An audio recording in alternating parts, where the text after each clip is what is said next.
j'avais proposé effectivement la thématique de la chute. C'est une thématique extrêmement importante en gériatrie. Et c'est quelque chose qui est un peu compliqué, qui est difficile à appréhender. Et voilà, c'est pour ça que je vous avais proposé. C'est quelque chose c'est une thématique qu'on retrouve beaucoup en maison de retraite, mais même à domicile. Hein, c'est les problématiques de chute chez les personnes âgées. C'est quelque chose d'extrêmement fréquent et pas facile à prendre en charge. On pourra pas tout aborder. La chute, c'est quelque chose de très vaste et très compliqué, et on peut pas tout aborder. Donc, je vais parler de quelques éléments qui me paraissent importants, de définition, d'un peu de chiffres pour vous montrer l'ampleur du problème. Et puis, on va essayer surtout de parler des complications des chutes et de comment on appréhende la recherche des causes ou des facteurs de risque, ce qu'on appelle les facteurs de risque, parce que pour essayer d'aider les personnes qui chutent et essayer d'éviter qu'ils rechutent de manière fréquente et importante, il faut essayer de déterminer tous les facteurs qui favorisent les chutes pour essayer d'agir dessus. Et c'est ça qui est un peu compliqué. Alors déjà, la définition de la chute. La chute, c'est le fait de se retrouver au sol de manière involontaire et de manière imprévue. Donc c'est assez simple. Ceci dit, là-dedans, il y a énormément de choses.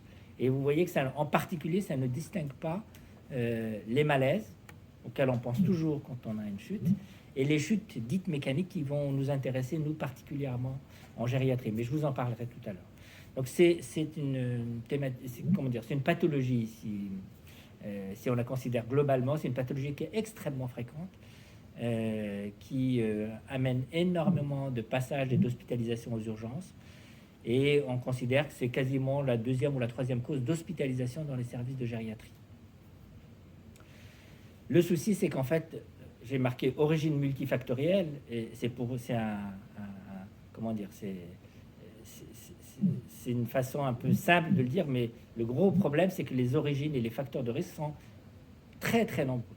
Et on peut trouver chez une personne 10, 15, 20 facteurs de risque. Et c'est ça qui fait que quand on est devant cette situation-là, on se dit, mais par où on va commencer, en fait? Qu'est-ce qu'on va essayer de corriger? Et puis, bien sûr, il y a aussi des conséquences multiples dont on parlera un petit peu. Alors, dans les chutes, je vous ai dit tout à l'heure, on ne distingue pas effectivement malaise et ce qu'on appelle, nous, la chute mécanique en gériatrie. Et effectivement, donc il y a ces deux grands cadres nosologiques. Il y a le malaise, c'est-à-dire quelqu'un qui n'a pas de trouble de la marche et qui va tomber. Alors, soit il va réellement perdre connaissance, soit il va se sentir pas bien et il va tomber. Et là, on est dans le cadre du malaise et il n'y a pas de trouble de la marche. Soit on est dans le cadre qui, nous concerne pour les personnes âgées, chez quelqu'un qui a déjà une marche qui est fragile, qui a déjà des difficultés à se déplacer et qui va tomber, en fait, sans faire de malaise. Et là, on est dans ce qu'on appelle la chute mécanique et qui est la situation la plus fréquente en gériatrie. Et évidemment, pour compliquer les choses, c'est qu'on n'arrive pas toujours à savoir, parce qu'en particulier chez les gens âgés ont des troubles cognitifs et ils ont du mal à raconter ce qui leur est arrivé. Et dans un certain nombre de cas, ils ont du mal à raconter s'ils ont ressenti un malaise ou s'ils ont trébuché et qu'ils sont tombés. Et donc, on n'arrive pas toujours à faire la distinction à l'interrogatoire entre un malaise et entre une chute. Et c'est difficile en gériatrie, en particulier à cause des troubles cognitifs et du fait que les gens n'arrivent pas toujours à nous raconter ce qu'ils ont vécu. Mais, même si on n'arrive pas toujours à distinguer malaise et chute, il y a vraiment deux situations extrêmement différentes chez les gens jeunes et chez les gens âgés. Chez les gens jeunes, en termes de proportion, en termes de fréquence, chez les gens jeunes, quand vous voyez quelqu'un de 30 ans qui se retrouve par terre, dans 80 ou 90% des cas, ce sera un malaise en fréquence. Et les chutes mécaniques chez les gens jeunes sont assez rares. Sont 10 à 15%, mais dans 80-90% des cas, ce sont des malaises. Et donc, on n'est pas du tout dans les mêmes... On ne va pas chercher les mêmes choses, on ne va pas faire les mêmes examens, on ne va pas appréhender les choses de la même manière. Donc, chez les gens jeunes qui se retrouvent par terre, on est dans le cadre de bilan de malaise. Et donc, on va chercher des problèmes cardiaques, problèmes neurologiques, voilà, des choses différentes. Voilà. Alors qu'en gériatrie, c'est complètement l'inverse. En termes de fréquence et de proportion, quand on voit quelqu'un d'âgé qui est par terre, on sait qu'en termes de fréquence, dans 80%, voire 90%, ça sera une chute mécanique. Ça n'empêche pas que des gens âgés peuvent faire aussi des malaises. Mais sans même l'interroger, on sait que dans 80% des cas, on sera dans le cadre d'une chute mécanique. Et ça sera plutôt... Donc on va axer plutôt nos recherches dans le cadre du bilan de chute mécanique. Mais je vous expliquerai un peu comment on fait après. Et ça, c'est en termes de proportion. Hein. Les malaises et les chutes sont plus fréquents chez les gens âgés, mais en termes de proportion, effectivement, c'est la chute mécanique qui prend énormément de place. Le souci, c'est que la chute, et ça, je pense que vous avez probablement ce vécu-là, mais c'est que la chute, c'est quelque chose de très banalisé. C'est que souvent, on considère ça comme pas très grave. Et en fait, quand on voit quelqu'un qui tombe ou quand on voit quelqu'un pour une chute, quand on le voit en consultation, souvent on s'arrête à dire « Ah ben, il n'y a pas de fracture, il n'y a pas de plaie, il s'est pas fait mal. » Bon, ça s'arrête là. Et c'est ça qui est un peu dommage, parce qu'en fait, en général, quand on est tombé une fois, on a de gros risques de retomber. Et l'intérêt, c'est de repérer ces gens-là pour pouvoir essayer de retrouver les causes de leur chute et d'essayer de les corriger quand c'est possible. La plupart du temps, malheureusement, on s'arrête à juste les conséquences, il n'y a rien de grave et ça s'arrête comme ça. Et ça s'arrête là jusqu'à la prochaine chute. Et donc, il faut absolument faire une prise en charge. J'ai marqué sérieuse entre guillemets, c'est-à-dire qu'il faut aller un peu plus loin que de dire il n'y a pas de fracture. Et souvent, c'est une prise en charge qui est, je vous montrerai tout à l'heure, elle est pluridisciplinaire parce que ça fait intervenir plusieurs métiers, et en particulier, bien sûr, le médecin, le gériatre, qui connaît ce genre de situation, mais ça a fait intervenir les rééducateurs, en particulier les ergothérapeutes, les kinés, les psychomotriciens, et ça a fait intervenir d'autres soignants, parce qu'il faut rechercher un certain nombre de pathologies, et il y a effectivement différents métiers qui vont intervenir dans cette prise en charge. Alors, je ne vais pas vous donner beaucoup de chiffres, mais quand même, il y a des chiffres qui sont importants qu'on trouve partout, mais qui sont, une fois qu'on les regarde, et ils sont surprenants, et ils montrent l'ampleur du problème. On considère qu'en Europe et en France en particulier, un tiers des gens qui ont plus de 65 ans tombent au moins une fois par an. Donc, vous voyez, ce qui fait qu'en réalité, alors en maison de retraite, c'est différent parce que les gens sont là et on les voit. Mais en particulier quand on travaille à l'hôpital et qu'on s'occupe de consultations chute, on ne voit qu'une toute petite partie des gens qui tombent. Il y a très peu de gens qui arrivent à cette consultation chute. Donc un tiers des plus de 65 ans tombent au moins une fois dans l'année, et la moitié des plus de 80 ou 85 ans tombent au moins une fois dans l'année. Et dans les maisons de retraite, où c'est une population qui est encore un peu différente, qui est quand même plus fragile que la population qu'on voit à domicile, et bien la moitié des résidents de maisons de retraite tombent au moins une fois dans l'année. Ce qui est énorme, hein, c'est beaucoup. Et quand on est tombé, en général, on a beaucoup plus de risques de retomber par la suite. Et on dit que la moitié des gens qui sont tombés une fois retombent au moins une deuxième fois dans l'année. Et plus on tombe, et plus on a de risques de retomber par la suite. Parce que la chute, en fait, est le témoin d'une fragilité qui favorise ce genre de choses.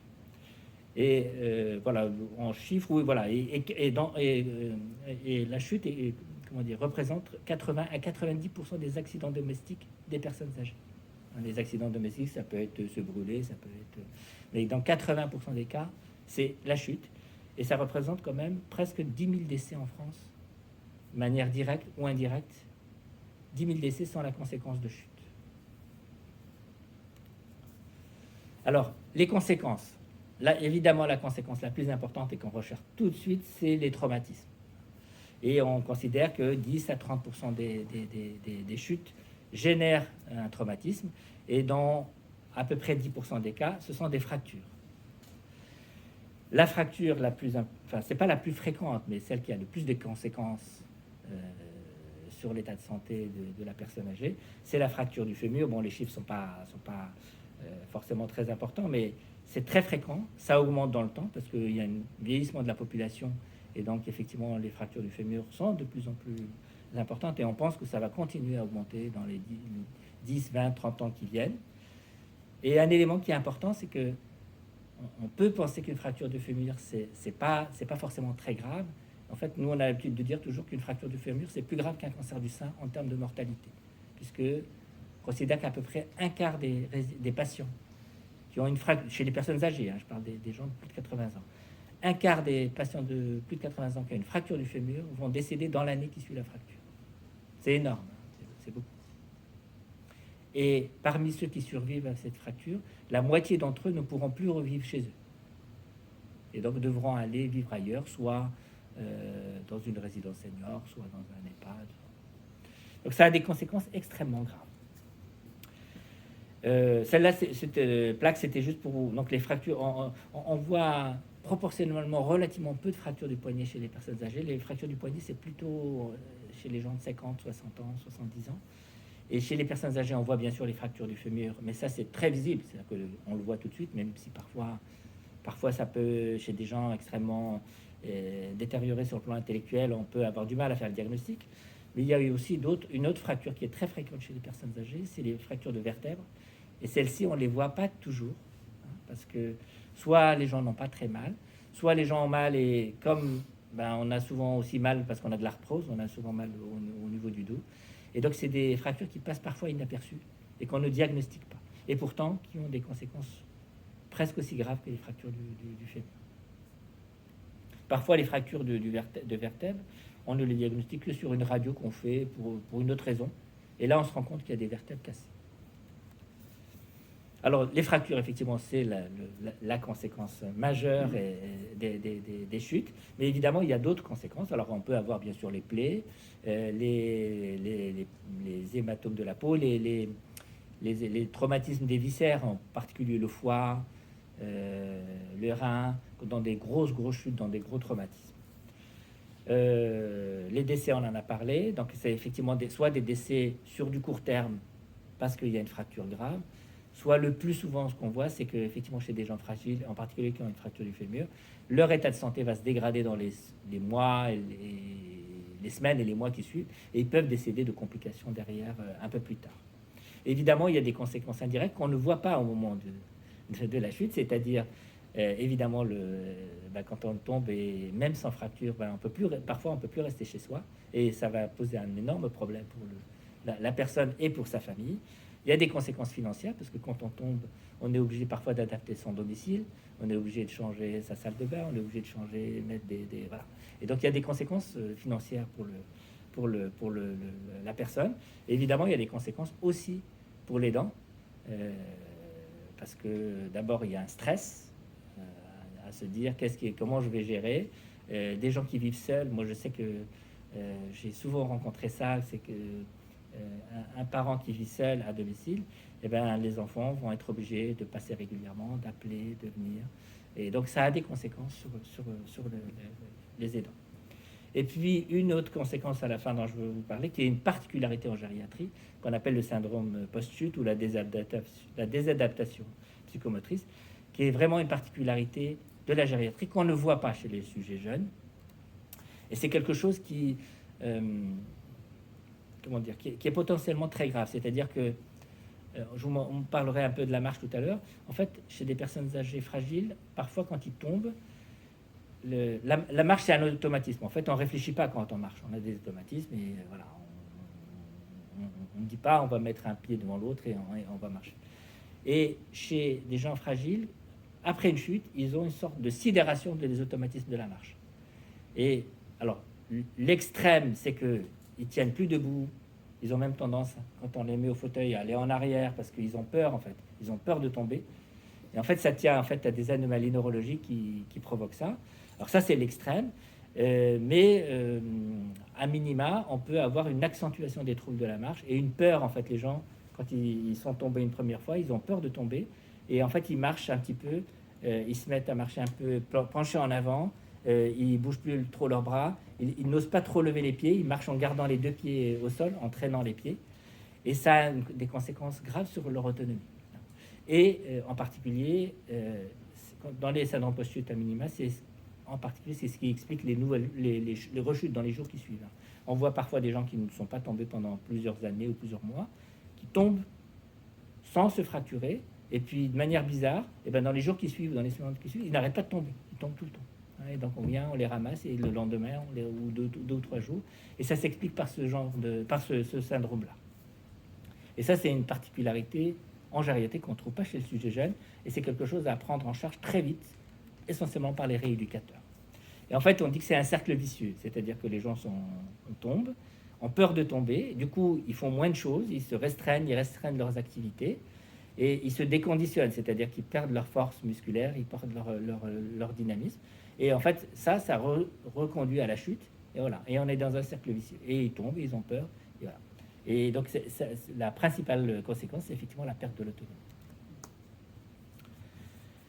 Alors, quand on s'occupe de gens qui chutent et qu'on fait des évaluations chute, alors bien sûr, le principal critère de gravité ou l'élément de gravité, ce sont les traumatismes et les fractures, mais on a aussi d'autres éléments qu'on va rechercher, des éléments de gravité qui peuvent nous faire penser qu'à l'avenir, il peut y avoir des problèmes et il va falloir anticiper.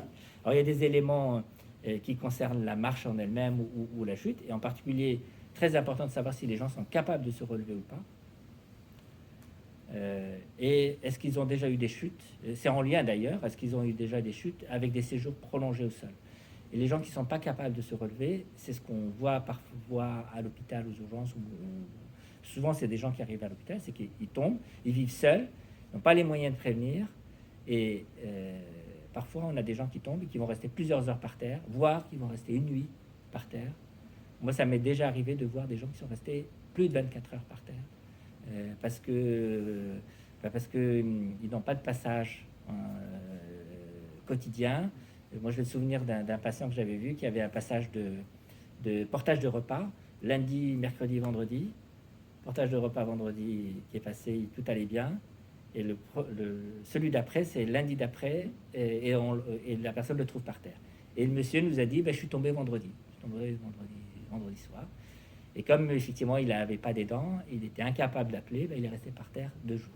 Et c'est effectivement ça a des conséquences dramatiques.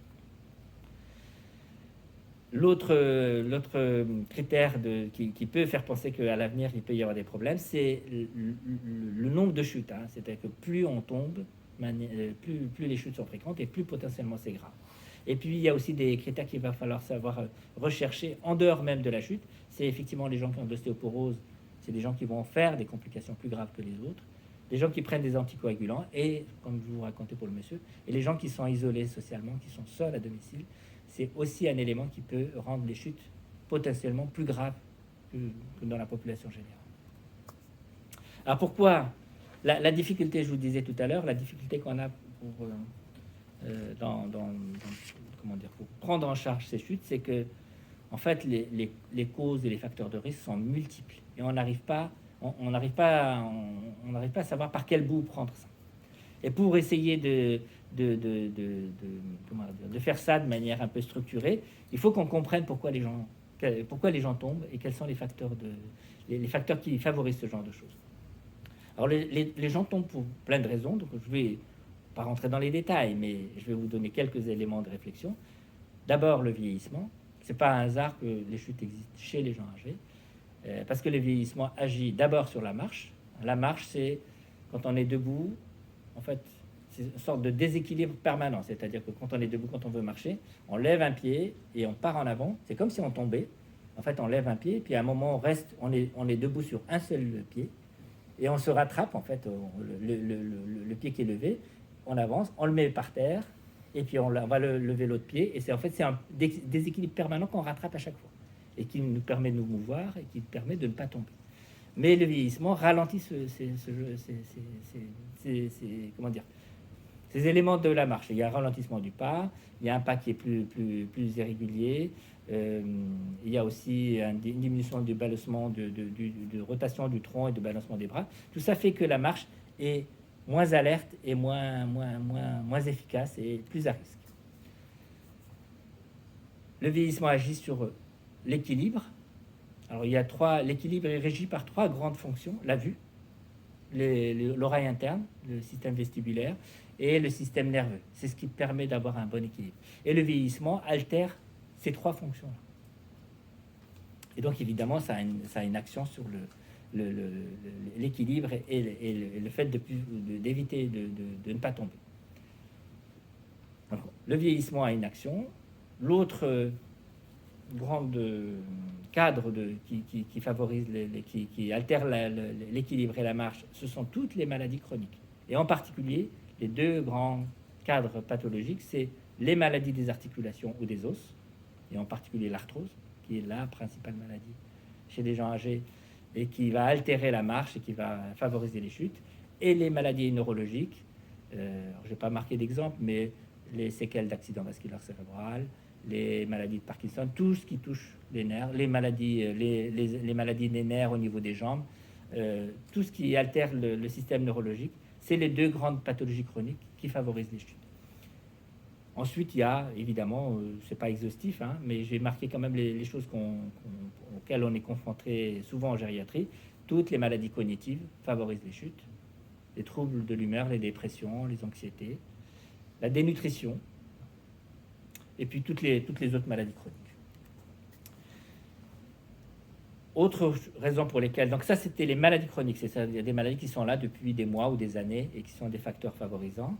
Et les gens tombent aussi parce qu'au moment où ils ont une maladie aiguë, hein, c'est-à-dire qu'une maladie aiguë qui se sous-rajoute au reste, ben ça favorise les chutes. Et on dit que 10%, à peu près 10 à 20% des chutes vont révéler une maladie aiguë. C'est-à-dire que vous voyez quelqu'un qui est tombé et en fait vous vous rendez compte qu'il a une pneumonie. Parce qu'il avait une marche qui était déjà un petit peu instable. Et en fait, il fait une infection et là, il va tomber. Et il ne faut pas être... Bien sûr, il faut s'occuper de la chute et des conséquences d'éventuels traumatismes. Il ne faut pas être aveuglé par ça. Il ne faut pas oublier de s'occuper éventuellement, de rechercher une maladie aiguë. Donc, il y a l'infection pulmonaire, mais il y a toutes les autres maladies cardiaques, neurologiques. Et en particulier, il y a l'hypotension orthostatique qui est très faible. L'hypotension orthostatique, c'est la tension qui baisse quand on passe de la position allongée ou assise à la position debout. Et en particulier, quand on se lève vite, en fait, la tension artérielle diminue et ça a un effet sur le cerveau et effectivement, ça favorise les chutes. Donc, on a parlé le vieillissement, les maladies chroniques, les maladies aiguës.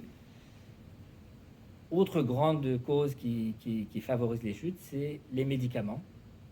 Alors, plus on a de médicaments, plus ça favorise les chutes. Mais il y a quand même deux grandes classes de médicaments qui agissent à ce niveau-là.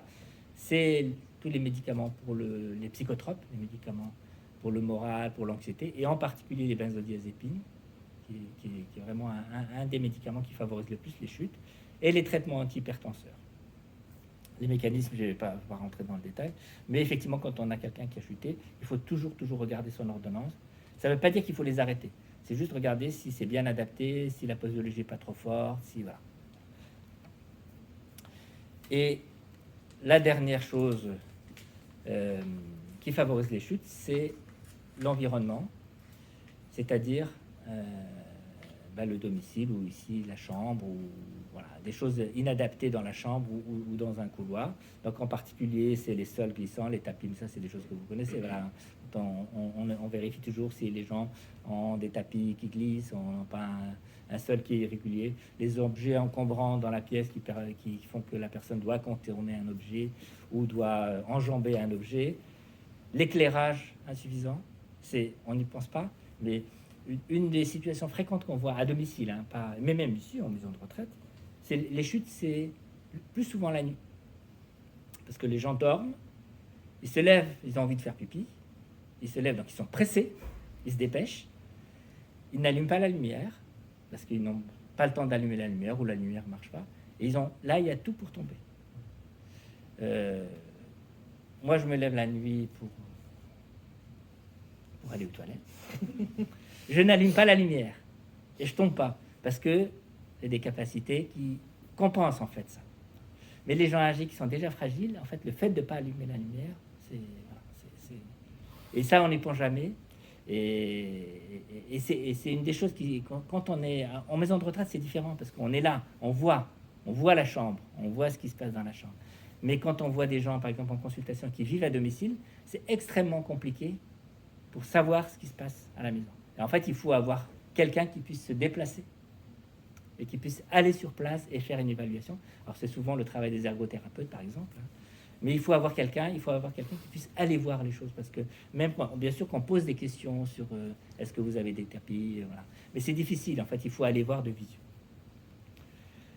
Les chaussures, les jolies pantoufles plates, ouvertes, voilà, pas rigides, sans talons, ça c'est très bien pour tomber. Et on ne fait pas suffisamment attention à ça.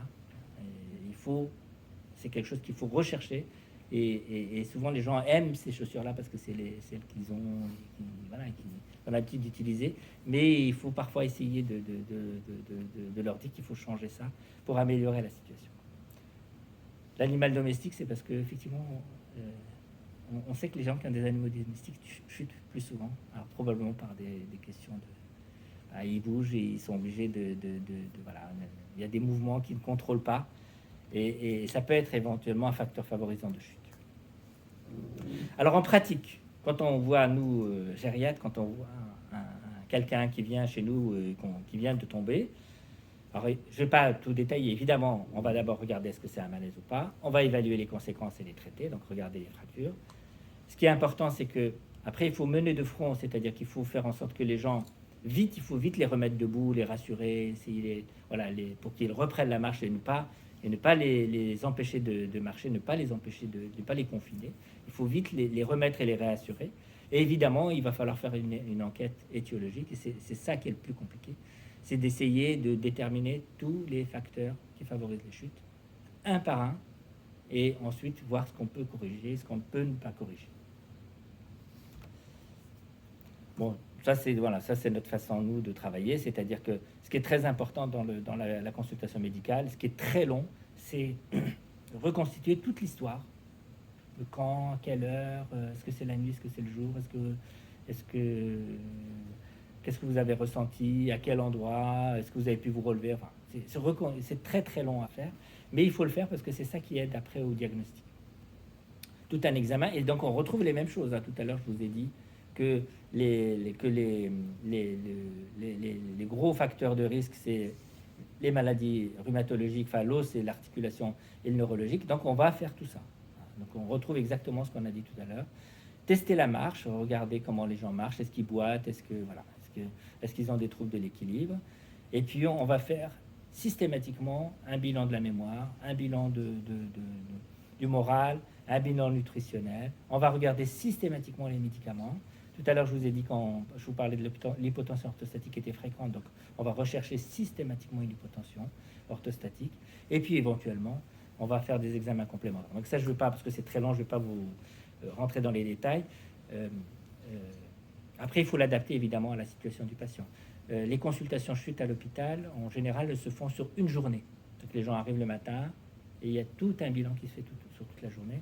Donc il y a le médecin, mais bien sûr, il y a le kinésithérapeute, il y a l'ergothérapeute. C'est un bilan pluridisciplinaire. Et tout à l'heure, je vous ai dit que ce qui est un peu compliqué, c'est que on peut être devant 20 facteurs de risque et on ne sait pas comment faire. On ne sait pas comment les hiérarchiser, comment les organiser pour essayer de les prendre en charge. Et donc, on a une attitude un peu pragmatique. On va essayer de les catégoriser, on va essayer de les classer. Et on va faire 2 grandes catégories. Et dans chaque catégorie, on va faire des sous-catégories. Et comme ça va nous permettre de les classer. Donc, la première catégorie, où il y a 2 sous-groupes, c'est on va essayer de regarder les facteurs qu'on retrouve qui font partie de l'état de santé du patient, ce qu'on appelle les facteurs de risque intrinsèques. Donc c'est les maladies, c'est ces choses-là. Et on va essayer de aussi déterminer ce qu'on appelle les facteurs extrinsèques. On va séparer ce qui est lié à la maladie au corps, au physique, et ce qui est essentiellement l'environnement. On va catégoriser, on va faire ces 2 sous-groupes-là.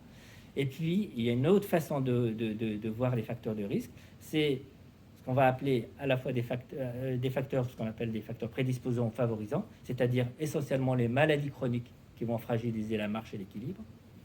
Et sur celles-là, souvent, on n'a malheureusement pas beaucoup d'actions ou peu d'actions.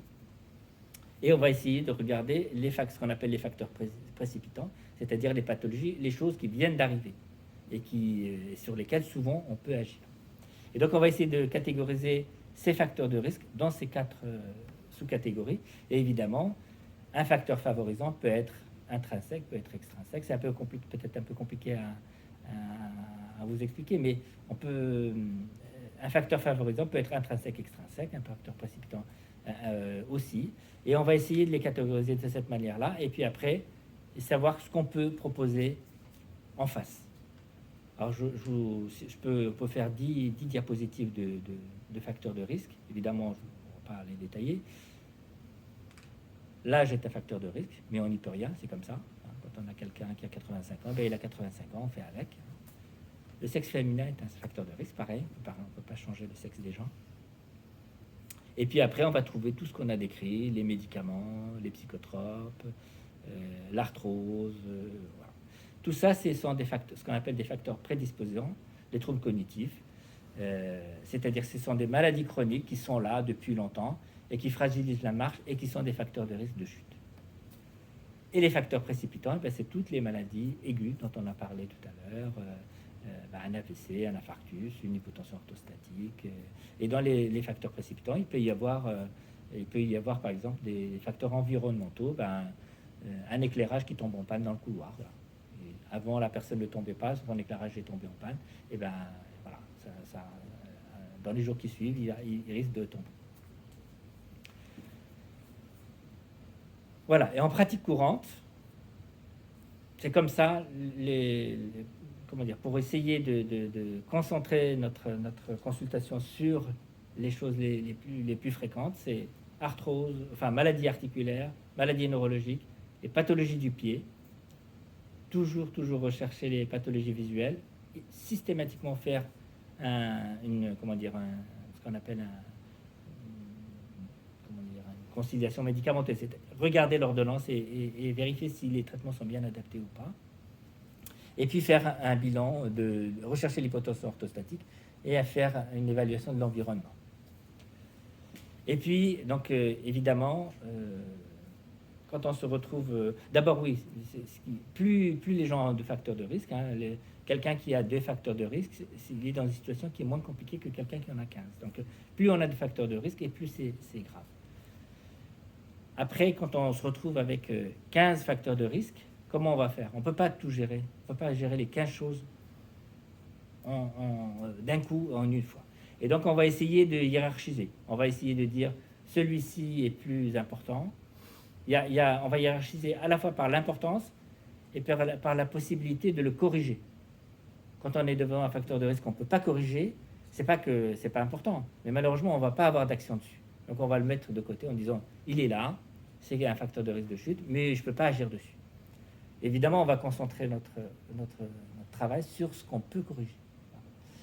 Et alors, je vous donne des exemples. On découvre à quelqu'un une maladie de Parkinson. Certes, c'est une maladie qui est là, qui est chronique, mais s'il n'a pas de traitement, on va essayer de le corriger. On va donner un traitement. Et là, on peut améliorer les choses. Par contre, on trouve une maladie de la mémoire évoluée. On sait, on en a déjà parlé ici, il n'y a malheureusement pas de traitement. Et donc là, ça ne veut pas dire qu'on n'aura aucune action, mais le bénéfice d'une action sur la maladie de la mémoire va être assez limité. Je vous donne un autre exemple. Quelqu'un je vous ai dit que les problèmes de vue, c'est des choses qui favorisent les chutes. Quelqu'un qui a un trouble visuel, tout va dépendre de l'origine de son trouble visuel. S'il a un trouble visuel parce qu'il a une cataracte, alors là, il faut l'opérer. Parce que là, on sait qu'on va l'opérer et on va améliorer sa vue. Et donc, on aura une action sur la diminution du risque de chute. Si la diminution de la vue est liée à une dégénérescence maculaire, ce qu'on appelle une DMLA, là, on sait que l'action on n'a pas beaucoup d'action. Et donc, on va à la fois essayer de chercher l'importance du facteur de risque, l'importance dans le fait de provoquer des chutes, et la possibilité de le corriger ou pas. Et c'est ça qui va nous faire, qui va nous permettre de dire, on va d'abord commencer par ça, et après on verra. Mais on choisit 1 ou 2 ou 3 facteurs de risque sur lesquels on va agir. On sait aussi qu'en gériatrie, quand on fait trop de recommandations, elles ne sont pas suivies. Si vous dites à quelqu'un qu'il a 10 choses à faire, il ne le fera pas. Et donc, la meilleure stratégie, c'est de dire, on va commencer par 2 choses, et on va corriger ça, et puis une fois que c'est fait, on passera à autre chose. Mais si on fait trop de recommandations d'un coup, elles ne sont pas suivies. Et donc, il ne faut pas faire comme ça. Il faut essayer de faire ça de manière progressive. Toujours favoriser l'activité physique chez les gens qui sont tombés. Et donc, leur dire qu'il faut marcher. Et il faut parfois lutter contre eux, parce que comme ils tombent, ils ont peur. Ils ne veulent plus sortir. Ils ne veulent plus aller se promener. Et donc, ils se restreignent. Il faut absolument lutter contre ça. Parce que plus ils se restreignent, et plus ils tombent. On avait parlé donc, tout à l'heure de... parfois, on peut être tenté, pour éviter de laisser tomber quelqu'un, en particulier les gens qui ont des troubles cognitifs, de les attacher, enfin, de faire une contention. C'est absolument contre-indiqué, il ne faut pas le faire. Voilà. On n'attache pas, on ne fait pas de contention. Alors, il y a quand même, comme toujours en gériatrie, il y a des exceptions. Sauf des situations, des gens qui sont très détériorés sur le plan intellectuel, qui sont plus capables de comprendre qu'ils prennent des risques quand ils se lèvent et qu'ils vont tomber, et qui tombent 10 fois dans la journée. Voilà. Ça peut arriver. Ça peut arriver qu'on mette une contention au fauteuil pour éviter qu'ils se lèvent et qu'ils tombent. Mais il faut vraiment, c'est l'extrême, enfin, c'est voilà, quand on n'a plus aucune solution et que voilà, que les gens prennent des risques et qu'ils tombent 10 fois dans la journée. Mais il faut vraiment éviter d'arriver à ça. Et quand on met une contention, la pratique, c'est on l'évalue de manière régulière. On met pas une contention et voilà, et on la laisse pendant 6 mois ou un an. C'est quelque chose qu'il faut évaluer. Parce que les contentions provoquent aussi des complications. Et vraiment, alors ça nous arrive de mettre une contention au fauteuil chez des gens, mais c'est vraiment, voilà, quand il n'y a plus rien à faire et que les gens tombent systématiquement, vous les laissez au fauteuil, vous revenez 5 minutes après, ils se sont levés, ils se sont retrouvés par terre. Ça arrive, mais c'est pas la situation la plus fréquente. Et puis, alors, autre chose qui est importante dans la prise en charge des chutes, c'est l'objectif d'une prise en charge des chutes, de repérer les facteurs de risque et les corriger. Ce n'est pas que les gens ne tombent plus du tout. C'est-à-dire que quand on fait une prise en charge, on propose on fait des recommandations. C'est pas parce que la personne tombe dans 2 mois que ça sert à rien. L'objectif, c'est que les gens tombent moins. C'est-à-dire que si quelqu'un tombe 10 fois dans l'année et que avec une prise en charge, on se rend compte qu'il tombe 2 fois dans l'année, eh bien c'est pas mal, c'est bien. Et il faut pas, parce que parfois on nous dit, ben vous voyez, vous avez fait tout ça, et il est tombé. Oui, faut pas se faire d'illusions. Quelqu'un qui tombe 10 fois dans l'année, il va retomber. L'objectif, c'est qu'il tombe moins. Ou si, même s'il tombe encore, au moins qu'il se fasse moins mal. Et donc on peut, même si on peut pas agir sur le nombre de chutes, essayer d'agir sur les complications. Et sur ça, il y a un certain nombre de choses qu'il faut faire. La prise en charge, parce que quand on se fracture, c'est parce qu'on tombe et qu'on a une fragilité osseuse. L'ostéoporose, c'est très très fréquent chez les gens âgés. Et donc, la prise en charge des chutes veut dire aussi prise en charge de l'ostéoporose et de proposer éventuellement des traitements. Et puis après, il y a il y a les anticoagulants, mais bon, je ne vais pas rentrer dans les détails. Il y a une période où on proposait ici j'en ai jamais vu, ce qu'on appelle des protecteurs de hanche. Pardon. Des protecteurs de hanche, c'est des sortes de... Comment on appelle ça? Comme une culotte. Voilà, une culotte avec des gros trucs en silicone et qui vont se mettre sur les 2 cuisses. Pardon. Et qui sont supposés protéger quand on tombe sur la cuisse, éviter la fracture. Merci. Merci. Et pardon. Ça a été quelque chose qui a été très très à la mode à un moment, mais c'est passé de mode et probablement parce que c'est pas clairement démontré que ça apporte un bénéfice.